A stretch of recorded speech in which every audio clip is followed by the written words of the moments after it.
feryat eder Doğu Türkistan. İçim yangın yeri, kavruluyorum. Dışımda deprem var, savruluyorum.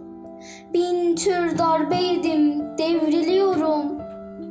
Ben Uygur Türküyüm, çıkamam yastan deyip feryat eder Doğu Türkistan. Sardı etrafıma kahır çemberi, katlediyor cani, kadını erkeği. Gelmez dur demenin zamanı yeri, bahçe işkencede, kahırda bostan deyip feryat eder Doğu Türkistan.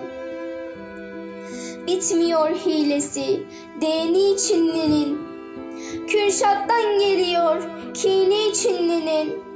Azalmıyor zulmü, cani Çinli'nin. Ey vicdan, gelmez mi adalet postan deyip feryat eder Doğu Türkistan.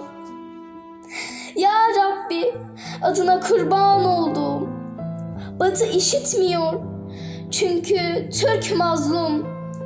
Boğsun başlarını soktukları kum, açılsın ötüken, kalksın tiyan çant deyip feryat eder Doğu Türkistan.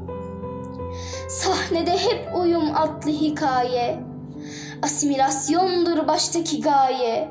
Zor ama duyarsa bir gün Türkiye, yazılır yeniden bir kutlu destan deyip feryat eder Doğu Türkistan. Sincan özerk bölge dedikçe Pekin, çağlar ötesinde ağlar Kültigin. Yetişmez mi İsa Yusuf Alp Tekin, doğmaz mı yeni bir Osman Baturhan deyip feryat eder Doğu Türkistan.